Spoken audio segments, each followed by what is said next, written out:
Every Upland player must watch this video. Since Upland implemented Gamified Earnings, a huge change has been made in the property card that will affect your property purchasing decisions. These Gamified Earnings mean that every season, which occurs every 2 months, the earnings you make from property yield are subject to change. This means that the value that you see on your property card of monthly earnings could change from season to season based on the number of tasks you complete. But it's a lot more nuanced than that. I'm YK2012, founder of the Upland Guide. I'm here to unlock the secrets of the Upland Metaverse. On this channel, you can find everything you need to build your Upland empire. Expert tutorials, winning strategies, pro tips and tricks, and a lot more. Hit that subscribe button and ring that notification bell to stay ahead of the game. Remember, knowledge is power, and in the Upland Metaverse, that knowledge is truly your most valuable asset. The first thing that you're going to want to do in order to figure out exactly how much you are earning for this current season is to click on your UPX earnings, and you can see at the top where it says your UPX earnings multiplier is currently at 3 for the Blossom season, resulting in an earnings percentage of 14.7. So this earnings multiplier was predetermined based on the number of tasks that I completed during the Frost season, which was the season previous to Blossom.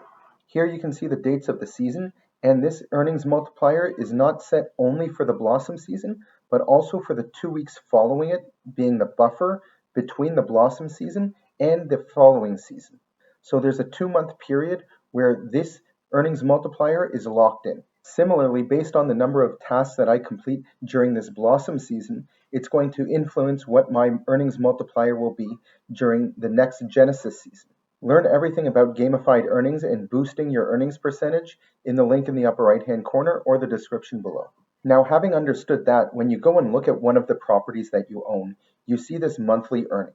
Now, this is going to change every single month based on the earnings percentage that you have that I just talked about. So based on an earnings percentage of 14.7, the amount of monthly earnings that this property gives me is 31.68.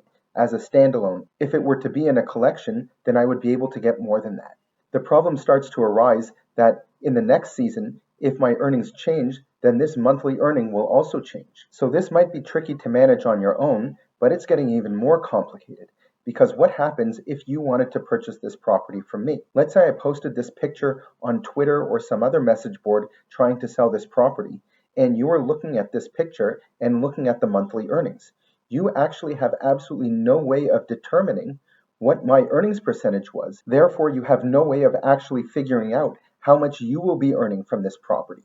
It's possible that if you were to purchase this property, you would open up the card and you would see that your monthly earnings might be different. Now, before I get into some of these calculations to help you actually calculate what the original mint prices were and what your monthly earnings can be, it's really important that if you see a picture like this that someone else posted, the only way around this is to actually open up the property card from your account and take a look at the monthly earnings.